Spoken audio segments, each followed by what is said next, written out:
David Ramírez. Él es coordinador de seguridad de México Evalúa. Muchas gracias, David, por estar con nosotros. ¿Qué tal? Buenas noches. Gracias. Buenas noches. ¿Cómo lo están observando ustedes? ¿Es posible cumplir esta meta? ¿No? ¿Se vale soñar?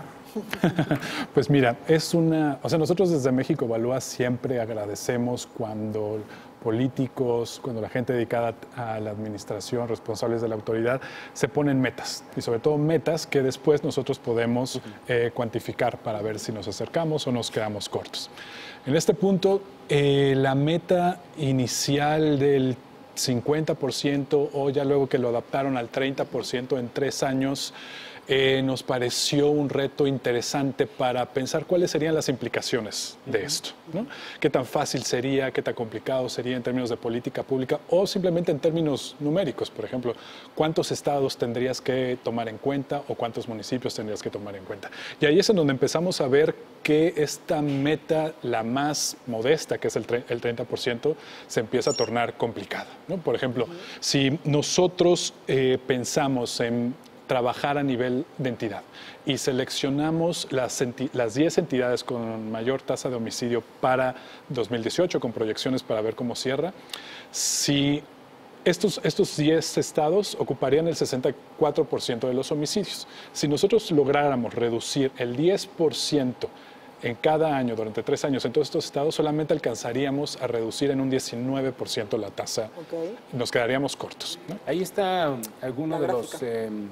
Sí, algunos de los parámetros que estaría poniendo este sistema de seguridad, en donde para el 2019 ahí estaría la reducción de 35 a 31 y así sucesivamente. Exactamente, ¿no? Entonces, en términos a nivel nacional, implica ciertos retos. A nivel estatal tiene retos todavía más complicados y nos preguntábamos qué pasaría, por ejemplo, si trabajáramos a nivel municipal.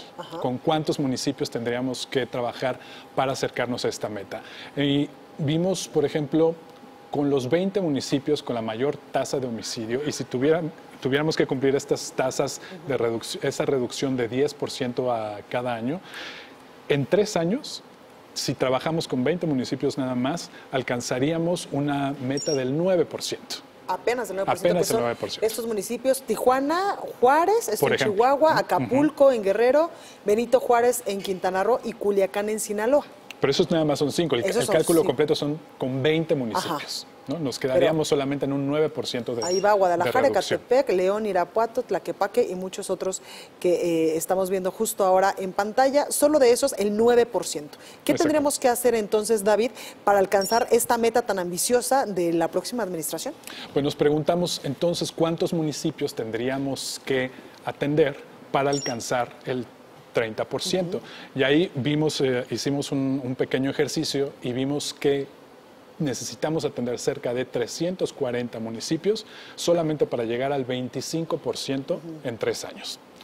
Esto lo tomamos como la meta la que tenemos que atender. Entonces pensemos que tenemos, ahí está justamente como lo vemos en la gráfica, alrededor de 340, 350 municipios es el objetivo. Ahí tendríamos que dirigir nuestros esfuerzos. Entonces después nosotros nos preguntábamos, ok, ya sabemos a cuántos municipios tenemos que atender para acercarnos a la meta, ahora, ¿cómo reducimos un homicidio? ¿Cómo evitamos el siguiente homicidio? No es una pregunta sencilla, ¿no? Vamos a ver, tenemos 4 opciones que necesitamos poner a trabajar de manera coordinada para acercarnos a evitar el siguiente homicidio. Y es trabajo con la policía, trabajo con justicia, trabajo de prevención y reinserción. Pero ahí hay muchas cosas que se pueden hacer para reducir los homicidios.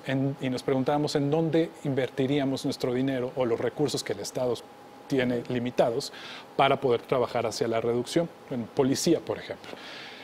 Ahí tendríamos que optar por un cambio en el modelo. No hay estrategia reactiva de la policía que te garantice la reducción o contención de los homicidios. Lo que necesitas, y esto está probado en distintas partes del mundo, es una metodología de resolución de problemas que permita no solamente reaccionar, sino atacar las causas que te están generando los problemas a los que después tienes que reaccionar. Un ejemplo.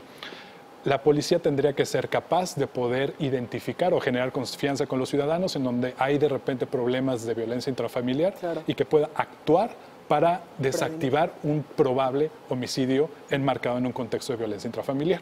Déjame interrumpirte ahí. Lo que entonces de entrada necesitaríamos es homologar en estos 340 municipios con todos sus gobiernos estatales la manera en cómo aplicar procuración de justicia, prevención del delito y seguridad pública. Tocas un tema importante porque primero tenemos las distintas opciones y después, de eso ya resulta particularmente complicado y después tenemos que preguntarnos sobre implementación y una cosa más importante, presupuesto. Exactamente. Pero el presupuesto existe, David. Estamos revisando los dineros de lo que se tendría que recortar para los programas sociales. Se ha mencionado, hemos informado aquí las veces en que los presupuestos en estas materias de seguridad están dados, pero no están aplicados. Y aumentados. Sí, claro. ¿No? Dinero hay. Hay, pero tomemos en cuenta una cosa, dos cosas importantes. En primer lugar, el futuro gobierno, al menos ya ha dicho, que en el primer ejercicio no va a haber un incremento en el presupuesto de seguridad, lo cual ya es algo que hay que considerar. Dos, ¿qué está pasando con ese dinero?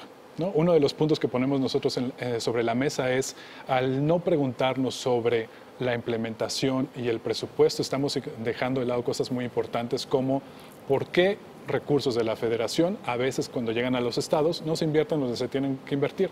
Y esa es la historia que explica por qué la prevención no ha avanzado, por qué el desarrollo policial no ha avanzado, por qué la reinserción está totalmente desdibujada de la población carcelaria, ¿no? Entonces, es un tema fundamental que se tiene que empezar a resolver. Y nosotros justamente este tema lo cerramos con la idea de que vale mucho la pena plantearse metas. Está bien plantearse metas ambiciosas, pero hay que tomar en cuenta lo que eso implica.